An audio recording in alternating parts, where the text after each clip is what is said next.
بسم اللہ الرحمن الرحیم۔ سلسلہ نمبر 298، کیا صحیح کیا غلط، باب الربا یعنی سود کا بیان۔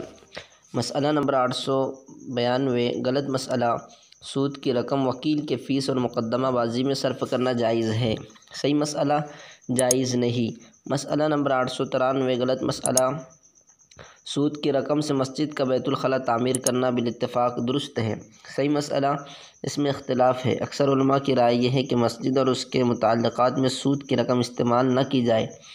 مسئلہ نمبر 894، غلط مسئلہ، سود کی رقم ساروجنک ہسپتال کی تعمیر وغیرہ رفاع عام میں خرچ کرنا بلا خلاف درست ہے، صحیح مسئلہ اس میں بھی اختلاف ہے، پس اس میں استعمال نہ کرنا اور فقراء کو دے دینا احوط ہے۔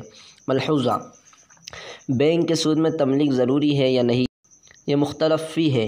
بعض علماء نے اس کو ضروری قرار دیا ہے کیونکہ فقہاء نے ایسے مال کو واجب التصدق قرار دیا ہے اور تصدق کے لیے تملیک ضروری ہے، پس رفاع عام میں اس کو استعمال نہیں کیا جا سکتا، جبکہ بعض کی رائے یہ ہے کہ اس میں تملیک ضروری نہیں، یہ بحکم لقطہ ہے، اور لقطے کا ایک مصرف فقہاء نے فقیر میت کی تکفین بھی قرار دیا ہے، حالانکہ اس میں تملیک نہیں ہوتی۔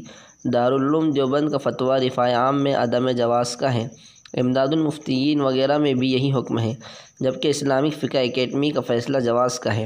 فتاویٰ رحیمیہ، کفایت المفتی اور کتاب الفتاویٰ میں بھی اس کو جائز قرار دیا ہے، بلکہ فتاویٰ عثمانی میں ایک تفصیلی مقالہ ہے جس میں مختلف دلائل سے یہ ثابت کیا ہے کہ سود کی رقم واجب التصدق تو ہے مگر واجب التملیک نہیں۔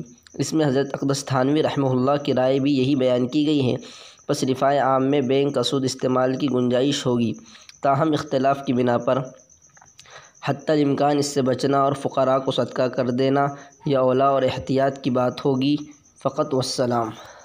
ایک چھوٹا سا پودا تھا تو جامعہ، جو اخلاص سے اب چلا